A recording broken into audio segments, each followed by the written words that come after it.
Halo Tribuners, Anda sedang menyaksikan live update Top 10 bersama saya Agung Laksono. Selama beberapa menit ke depan kami akan menyajikan 10 informasi menarik yang tengah menjadi sorotan.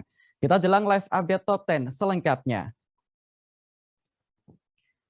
Kita ke berita pertama, Tribuners. Polisi akhirnya berhasil mengungkap identitas terduga pelaku yang menyerukan jihad untuk melawan Densus 88 dan membakar seluruh Polres di Indonesia. Terduga pelaku berinisial AW yang diketahui bertempat tinggal di Bandung, Jawa Barat. Dikabarkan AW merupakan seorang sales di sebuah dealer. Kabag Penum Divisi Humas Polri, Kombes Pol Ahmad Ramadan menjelaskan, AW ditangkap Polres Bandung di kediamannya pada Jumat 18 November 2021. AW ditangkap lantaran melakukan tindakan provokasi jihad untuk melawan Densus 88 melalui media sosial. Dari pemeriksaan yang dilakukan, terungkap bahwa pelaku dalam pengaruh obat saat menyebarkan seruan jihad tersebut. AW saat itu sedang dalam pengaruh obat Riklona yang merupakan obat penenang. Obat tersebut dikonsumsi dalam jumlah yang tak wajar secara bersamaan. Akibat mengkonsumsi obat tersebut, pelaku hilang fokus dan mengalami kehilangan konsentrasi. Efeknya, ia tak bisa mengendalikan diri, termasuk saat menyebarkan pesan tersebut. Pelaku AW juga telah mengakui perbuatannya dan berjanji tidak akan mengulangi perbuatan itu lagi. Seusai dimintai keterangan, pelaku juga langsung dipulangkan. Yang bersangkutan kemudian tidak diproses hukum atas perbuatannya. Pelaku nantinya akan mendapatkan pembinaan dari petugas. Yang bersangkutan melakukan tindakan provokasi. Hasil pemeriksaan yang dilakukan oleh petugas Satreskrim Polresta Bandung dilakukan wawancara dan pemeriksaan terhadap yang bersangkutan sebelum memposting mengkonsumsi obat jenis Riklona secara sekaligus sebanyak 4 butir. Dampak dari Riklona tersebut, pengakuan saudara AW yang bersangkutan kehilangan fokus atau kehilangan konsentrasi sehingga tidak bisa mengendalikan diri. Kemudian yang bersangkutan mengakui salah dan berjanji tidak mengulangi perbuatannya. Polri tentu selain aparat penegak hukum, Polri adalah sebagai aparat yang melakukan pembinaan kepada masyarakat, melakukan perlindungan pengayoman kepada masyarakat. Atas pertimbangan yang bersangkutan masih bisa dilakukan pembinaan, Polri memberikan kesempatan yang bersangkutan untuk kita bina. Sehingga pada malam harinya, pada 18.30, saudara Awi dipulangkan ke rumahnya. Dan tentu tidak dilakukan proses hukum, namun dilakukan secara pembinaan. Pelaku pemerasan terhadap anggota Polri sejumlah 2 miliar rupiah berhasil ditangkap polisi di kawasan Pesanggerahan, Jakarta Selatan pada Senin 22 November 2021. Aksi pemerasan tersebut dilakukan oleh Ketua DPP LSM Tameng Perjuangan Rakyat Anti Korupsi atau Tamperak. Pelaku melakukan pemerasan terhadap anggota Polri yang menangani perkara narkoba. Kapolres Metro Jakarta Pusat Kombes Hengki Haryadi menyebut pelaku adalah Kepas Penaikian Pangaribuan. Kejadian berawal saat anggota narkoba Polres Jakarta, Polres Jakarta Pusat menjadi korban pemerasan ketika mengirim 4 pelaku narkoba ke panti rehabilitasi. Pelaku memeras para aparat dengan alasan tidak memiliki barang bukti. Hengki menjelaskan Kepas Penaikian ditangkap karena dugaan memeras anggota Polsek Menteng. Dalam aksinya ini, pelaku menakut-nakuti anggota polisi dengan mencatut nama petinggi Polri hingga pejabat negara untuk melancarkan aksinya. Hengki menduga pelaku sudah sering melancarkan aksi serupa. Pelaku disebut tak hanya melakukan pemerasan terhadap instansi Polri, namun juga instansi lain. Saat ini Ketua LSM tersebut tengah menjalani pemeriksaan di Polres Metro Jakarta Pusat. Yang bersangkutan melakukan pemerasan. Dan untuk Jakarta Pusat, yang bersangkutan ini melakukan pemeriksaan terhadap anggota Satgas kami, yaitu Satgas Begal, di mana kita membentuk Satgas ini karena melihat keprihatinan bahwa ternyata yang terjadi khususnya terhadap karyawati Basarnas kemarin itu sangat-sangat memilukan. Ada pengaruh narkoba, dan kemarin sudah kita adakan penyelidikan dan anggota kami juga luka berat ya, ditabrak. Nah, di sisi ini kita juga melakukan penyelidikan pada saat itu siapa eksekutornya. Nah, kami tangkap 5 orang. Ternyata memang ini adalah kelompok narkoba. Di salah satunya ini bisa menunjukkan di mana ini tersangka ini berada. Nah, dari ini ada 4 orang yang kita kirim ke panti rehab, yang dianggap yang bersangkutan ini adalah melanggar SOP dan terus dilakukan penekanan, membawa nama petinggi negara maupun petinggi TNI maupun Polri dengan tujuan untuk memperoleh sejumlah uang. Anggota kami sudah diperiksa oleh Propam dan ternyata tidak ada suap penyuap itu anggota Satgas kami ini, dan justru ini menjadi korban pemerasan daripada LSM ini. Korban pemerasan dari LSM ini silakan lapor. Apakah TKP-nya nanti mungkin bukan di Jakarta Pusat, kami akan informasikan ke wilayah hukum instansi yang bersangkutan. Saya kira demikian rekan-rekan ya. Terima kasih. Puluhan DNA kasus pembunuhan yang menewaskan Tuti dan Amalia di Subang, Jawa Barat kini sudah dikantongi oleh polisi. Seluruh DNA tersebut sudah diketahui milik siapa serta akan dicocokkan keterkaitannya dengan kasus pembunuhan Tuti dan Amalia. Ahli forensik dari Mabes Polri, Kombes Pol Dr. Hastri Sumi Purwanti disebut telah selesai melakukan penyelidikan atas puluhan DNA yang ditemukan polisi. Ia juga menuturkan alasan pengungkapan kasus pembunuhan itu berlangsung lama. Menurutnya, identifikasi kasus biasanya ada data pembanding, sehingga proses pengungkapannya cepat. DNA yang telah diketahui selanjutnya akan dicocokkan dengan barang bukti yang ada di TKP. Adapun proses pemeriksaan membutuhkan waktu lama lantaran dilakukan berulang kali. Penyelidikan juga dianggap sulit lantaran TKP kasus Subang telah terkontaminasi akibat banyak orang yang masuk tanpa sepengetahuan penyidik. Dalam kasus Subang, polisi juga menemukan DNA seorang saksi kunci di TKP pembunuhan Tuti dan Amalia Mustika Ratu. Menurut Dr. Hastri, DNA itu juga dicocokkan dengan waktu kematian Tuti dan Amalia. Meski begitu, pihak kepolisian masih berhati-hati dalam menentukan tersangka. Dr. Hastri juga mengungkap jika proses pemeriksaan forensik telah selesai dilakukan.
Tersangka penyebaran berita bohong Yana Supriyatna menangis dan meminta maaf saat dihadirkan dalam gelar perkara di Mapolres Sumedang pada Senin 22 November 2021.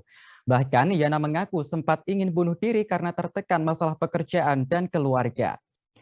Namun ia mengurungkan niat itu lantaran teringat anak dan istrinya di rumah. Hingga akhirnya Yana berpura-pura menghilang dengan menjadi korban di Cadas Pangeran, Sumedang, Jawa Barat. Sementara itu, Kabid Humas Polda Jawa Barat Kombes RD Acaniago menjelaskan, Yana sebenarnya masih memiliki banyak waktu untuk menyelesaikan masalah tersebut secara baik-baik. Namun, tersangka mengambil jalan lain yang membuat gaduh masyarakat hingga ramai diperbincangkan di media sosial. Dalam kesempatan itu, Yana sudah menyampaikan permohonan maaf kepada masyarakat atas perbuatannya. Yana menyampaikan permohonan maaf sambil menahan tangis. Ia mengaku hanya menyampaikan pesan kepada istrinya di rumah. Yana juga berjanji dirinya tidak akan mengulangi perbuatan serupa. Kini, Yana yang telah ditetapkan sebagai tersangka dijerat pasal 14 ayat 2 Undang-Undang RI nomor 1 tahun 1964 tentang peraturan hukum pidana. Hal ini lantaran Yana telah membuat kegaduhan di masyarakat. Kendati begitu, polisi tidak melakukan penahanan terhadap Yana karena ancaman hukuman yang dikenakan kurang dari 5 tahun. Selain itu, kasus ini bukan merupakan pasal pengecualian. Yang bersangkutan, Saudara Yana ditetapkan sebagai tersangka.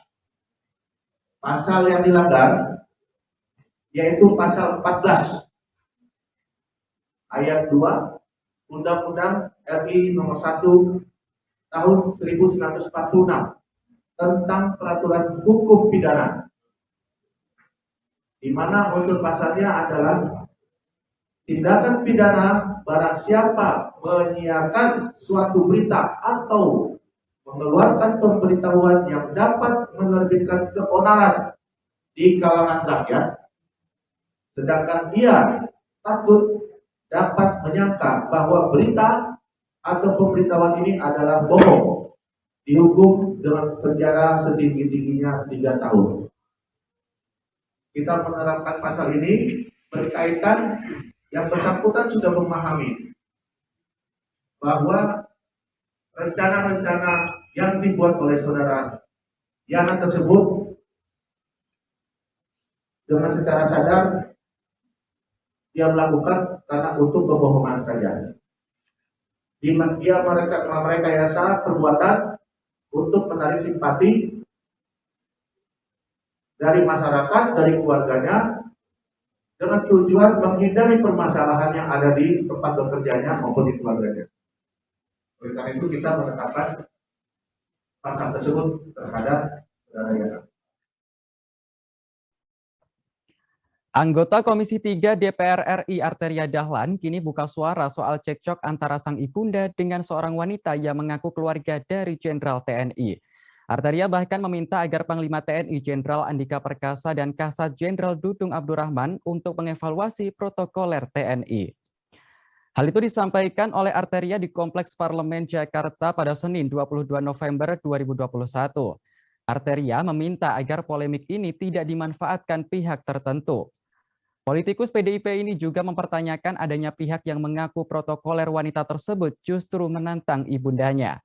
Padahal protokoler itu tidak mengenakan seragam atau identitas apapun. Arteria mengatakan ke depannya protokoler yang bertugas hendaknya mengenakan atribut selayaknya anggota DPR yang mengenakan atribut sebagai anggota dewan. Ia juga mengaku heran lantaran wanita yang mengaku anak Jenderal Bintang 3 tersebut bisa memerintah protokoler TNI. Tak hanya itu, Arteria juga menyoroti mobil dinas TNI yang dipakai wanita muda tersebut. Menurutnya perlu ada penelusuran mendalam terkait identitas dari wanita muda itu. Oleh karena itu, Arteria meminta agar Jenderal Andika dan Jenderal Dudung bersikap tegas karena hal itu tidak sesuai dengan adab dan etika di lingkungan TNI.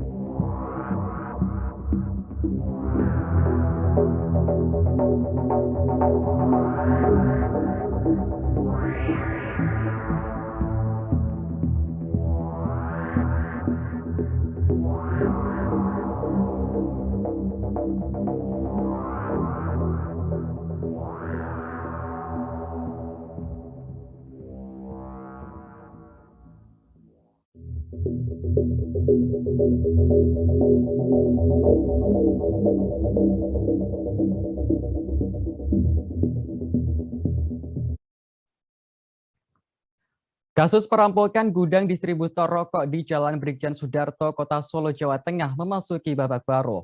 Polresta Solo telah menangkap pelaku bernama RSMN alias S, warga Desa Sebukan, Kecamatan Sidoarjo, Kabupaten Wonogiri pada Jumat 19 November 2021. Dalam peristiwa perampokan itu, seorang satpam berinisial SR 33 tahun tewas dibunuh oleh pelaku. Diketahui pelaku ternyata pernah bekerja sekantor bersama korban. Pelaku dipecat lantaran dianggap tidak disiplin saat bekerja karena sering mangkir piket.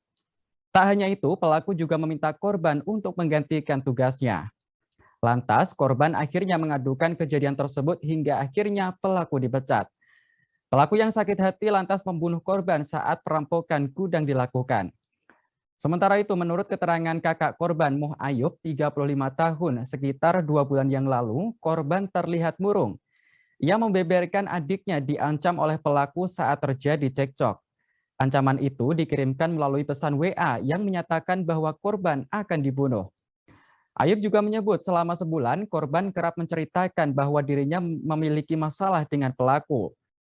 Kapolresta Solo Kombes Pol Ade Safri Simanjuntak menjelaskan pelaku ditangkap pada Jumat 19 November 2021 pukul 11 waktu Indonesia Barat. Penangkapan ini berdasarkan hasil penyelidikan di lapangan sejak kasus terbongkar pada Senin 15 November 2021 dini hari. Selain itu, pihaknya juga menggeledah sekaligus menyita barang bukti tindak kejahatan. Di antaranya emas hasil pembelian dari uang rampokan, buku tabungan, ponsel, dan 1 unit sepeda motor yang digunakan pelaku saat melancarkan aksinya. Terdapat pula linggis yang digunakan untuk menghabisi korban.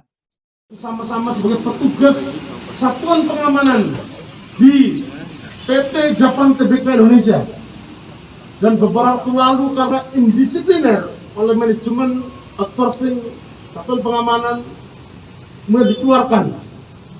Itulah yang kemudian berbuntut dendam kepada korbannya, karena indisiplin yang dilakukannya adalah sering tidak masuk melaksanakan tugas sebagai petugas satuan pengamanan, dan setiap tidak masuk itu tersangka ini selalu menyuruh korban untuk naik tiket, dan ini selalu berulang, dan itu kemudian dilaporkan kepada manajemen dan berakibat pada penjatuhan sanksi indisipliner yang dilakukan oleh tersangka dan berbuntut pada dikeluarkannya tersangka dari Satuan Pengamanan di PT Japan Tbk Indonesia. Seorang siswi sekolah dasar di Kota Malang, Jawa Timur diperkosa oleh tetangganya sendiri seusai dijemput dari panti asuhan. Aksi pemerkosaan itu bahkan dipergoki sendiri oleh istri dari pelaku. Bukannya menolong, sang istri justru meminta 8 orang suruhannya untuk menganiaya korban di hari yang sama. Diketahui korban berinisial HN, 13 tahun, merupakan siswi SD swasta di Kota Malang. Ia sehari-hari tinggal di panti asuhan di Kecamatan Blimbing, Kota Malang. HN juga sudah tinggal di panti asuhan sejak 6 tahun yang lalu. Ibu dari HN merupakan pembantu rumah tangga, sementara sang ayah adalah orang dalam gangguan jiwa atau ODGJ. Adapun nasib pilu yang dialami korban terjadi pada Kamis 18 November 2021 lalu. Saat itu, korban diajak pergi oleh tetangganya Y yang tinggal dekat dengan panti asuhan. Seusai pergi bersama pelaku, korban dibawa ke rumah Y dan diperkosa di sana. Korban mengaku diikat menggunakan selendang dan mulutnya dibekap saat pemerkosaan terjadi. Saat itu juga, istri pelaku datang dan menggedor pintu rumah dan mendapati korban berada di dalamnya. Namun, korban malah dianiaya oleh beberapa orang yang diduga suruhan istri dari pelaku. Korban dijemput seseorang dan dibawa ke lahan kosong di sekitar perumahan. Di lahan kosong itu, korban dianiaya oleh 8 orang pelaku. Video penganiayaan korban pun kemudian viral di media sosial. Para pelaku penganiayaan mayoritas adalah remaja yang juga rekan korban dan tetangga di sekitar panti asuhan. Sementara itu, pengacara dari LBH Ikatan Advokat Indonesia atau IKADIN Malang Raya, Angga Permana, menduga bahwa para pelaku penganiayaan adalah orang suruhan istri pelaku. Pada Jumat 19 November 2021, korban didampingi penasihat hukumnya, kemudian melaporkan kejadian tersebut ke Polresta Malang Kota.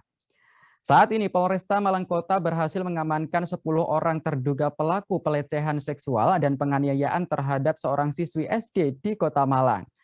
Para terduga pelaku masih menjalani pemeriksaan intensif di Satreskrim Polresta Malang Kota.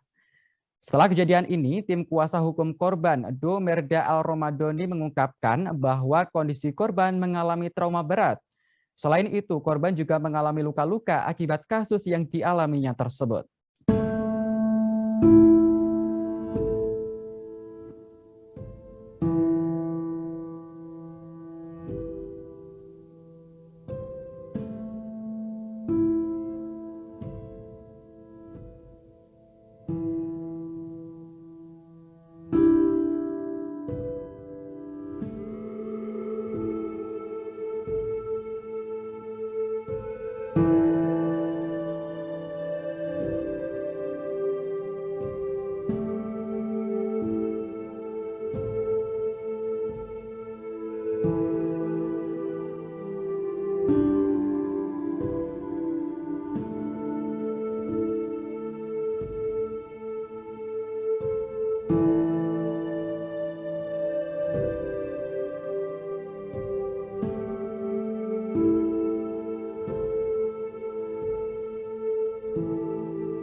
Mantan narapidana Habib Bahar bin Smith dinyatakan bebas murni dari Lapas Khusus Kelas 2A Gunung Sindur, Kabupaten Bogor, Jawa Barat pada Minggu 21 November 2021.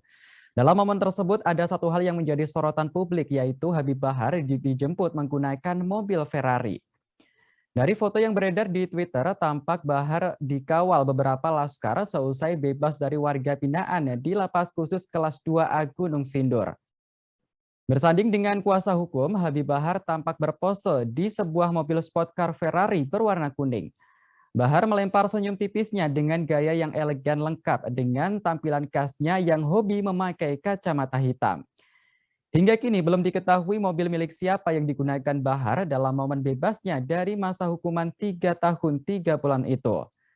Menurut kuasa hukum Bahar, M. Ihwan Tuan Kota, penjemputan kliennya itu dilakukan secara sederhana dan tak satupun keluarga yang ikut menjemput. Hanya tim kuasa hukum dan beberapa laskar yang mengawal kepulangan Bahar setelah dinyatakan bebas murni. Disinggung soal mobil mewah, Ihwan enggan mengatakan lebih lanjut. Ia hanya menyebut jika mobil Ferrari yang tampak dalam sebuah foto itu disebut milik teman dekat Bahar. Sementara itu, Kepala Lapas Khusus Kelas 2A Gunung Sindur Mujiarto mengatakan Bahar telah dinyatakan selesai penahanannya atas kasus penganiayaan. Ia seharusnya menjalani masa penahanan selama 3 tahun sejak 18 Desember 2018 lalu. Namun selama menjalankan penahanan, Habib Bahar bin Smith mendapatkan remisi sebanyak 4 bulan.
Setelah menjalani operasi pengangkatan kanker prostat, Susilo Bambang Yudhoyono atau SBY mengucapkan terima kasih kepada Presiden Joko Widodo dan Wakil Presiden Ma'ruf Amin.